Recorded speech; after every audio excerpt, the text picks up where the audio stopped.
Welcome back to this special reports on the annual 16 Days of Activism campaign as we commemorated here in Nandi with 33 women leaders from Rakiraki, Tavuamba, Nandi, Lautoka and of course Singatoka.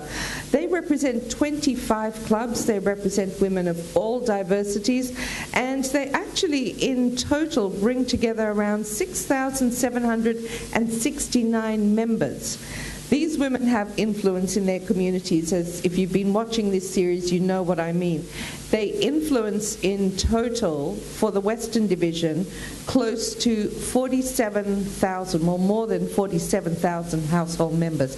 That's a lot of influence and that's a lot of votes to take seriously.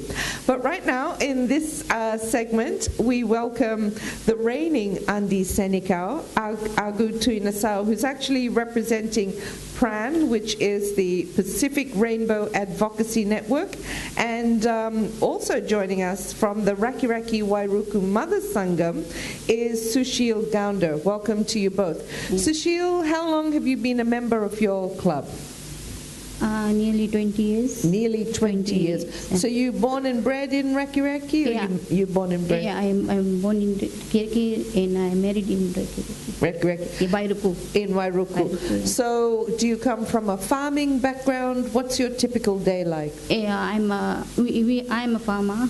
I belong to a farmer, and I'm now have a marketing job and money, and mixing the grok and sending the Rikiriki market with my husband. So you go to the market every day? Yeah, every day.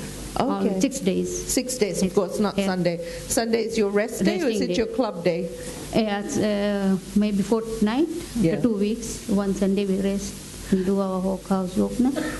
So you're basically working every day, right? Every day. Every day, and you're in the market as well. So we're going to be talking about what kind of information needs to be reaching women like yourselves in the market.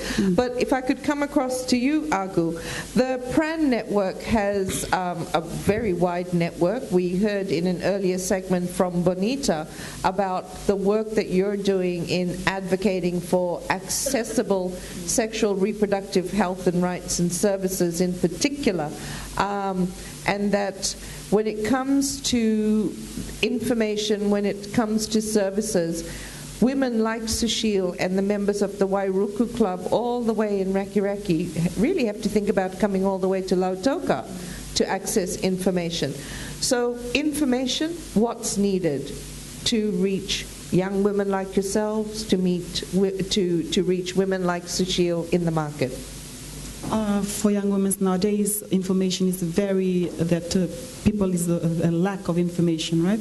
So I think the information that is lack for them, some women nowadays, the place where they're living is far away from the city. They're living far away, like living highlands, away from the city area, like up in Ambadha, Matawalo, far away from the city.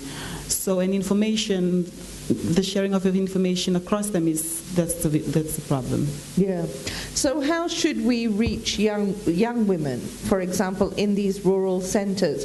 Because I just noted that in the discussions during the week, a woman made a comment that men make the decisions for us. Is it that the information is tailor-made only to the male population and not reaching the women or the young girls? How do we get the information across that, no, you have a right over your body? Yes, as women we have the right to our body, and the information needs to go directly to the women, because if it's a woman's issue, we need to go directly and pass the right information to a woman, and not to a village headman, to the villages and to the woman, it'll be very hard. I think the information that will be passed, it can be changed in some way around there. So when the information will be received from a woman, it will be kind of different information. So I think that's a really good point, that we certainly want to keep the men informed that they don't have the right and control over women's bodies, whether it's your wife or your daughter or your sister, but also women need specific type of information as well. So we need information that reaches men and information that reaches women. So coming back to you, Sushil, you are at the market 6 days a week in Rakiraki, And we also heard earlier from Pritika about the club activities. But let's focus on the market. There must be a lot of women at Reki Reki Market. Yeah, a lot of women are in the market. They sell their groceries and they sell. How can we get the kind of information that we've been discussing, particularly about women's health, you know, the importance of having a pap smear, the importance of getting your body checked, and to say that I'm in charge of my body. How do we get that information to the women at the market? Yeah, but the women are shy, no? They don't go to the hospital. They still keep on doing their work, no? They don't bother about their body, no? That's I think that when from here I can go to my club, I'll go to the market, you know, and make a meeting and tell them what I have done here, and you should do that, no? Do the women in your club listen to the radio? Do they watch television? How do they access information? Because our ladies are very poor, na? They don't depend on TVs. They are busy looking at the children, and we are cane farmers. They go, no, to do the cane farm. They don't work there. They don't, no. So TV and radio is a real luxury. Yeah. I mean, just on the market issue, you might be interested to know that Nandi Market actually organized health checkups for the market vendors. Oh. Initially, it was designed for the women, but what they found from what we heard from UN Women was that the men started actually also going for services. So as part of the recent Markets for Change training, they've actually said, let's get monthly checkups at the market.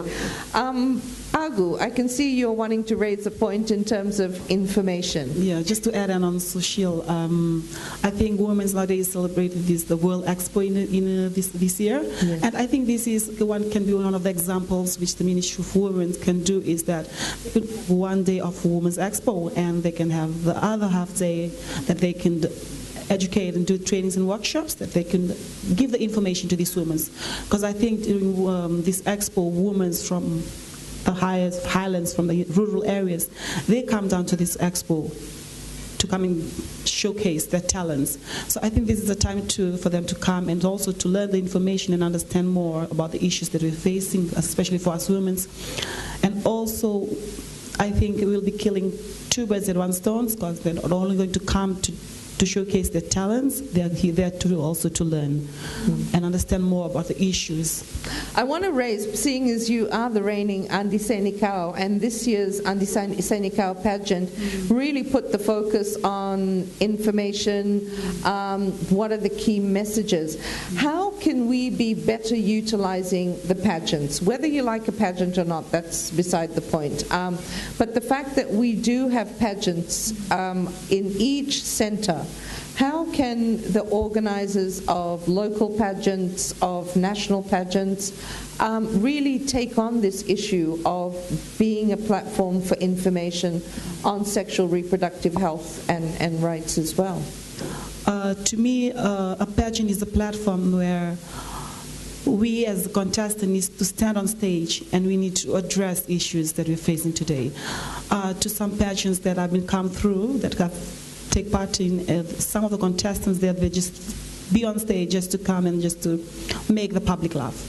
But I think the pageant is something that is a platform, and it is a day that, to me, is the example was the Andi Senikau, and not only the Andi Senikau, all the pageants here in the Western Division, across Fiji, the Trans-Zone pageants, that is the day and that is the night where all the publics come in numbers. And I think that is the time that we as contestants, we need to showcase, need to deliver our message, especially the issues of what we're facing in our daily lives. So if I come back to you, Sushil, you just made a really important point that I think across the Western Division, but we also work in the North, we also work with women in the Central Division, that for many rural women, sitting down and watching television or even listening to the radio is a luxury. But we do have rural women's clubs, whether it's the Sangam Women's Club or the Songa Songa Bakamarama. What is the information? Do you want it on a DVD? Do you want it in a brochure? Do you need it in Hindi? What do you need so that you can as you're saying, you're going to go back to your club. Yeah, What do you want to be able to share with your club? What's that information? I want to tell the information for our club members that you, for the health care, that go and have the check, blood test, pap like that, and then I'm going to... So you'd like it written down so you can tell them properly? You want to show them pictures? What would that look like? A book? Yeah, maybe the book will be right, because now there is no television. And do they watch DVD? Can they take it home to show their children and their families? Yeah, DVD we can take it. Okay, so we really need to think about that kind of information. Finally, Agu, with the outreach that you were doing with the Pacific Rainbow Advocacy Network, what should the format be for the information? To me, also, I would like to take this time to also thank the FemLINKPACIFIC, because through this, the working with the NGOs, this is also a channel that we can follow, that our information can be passed out.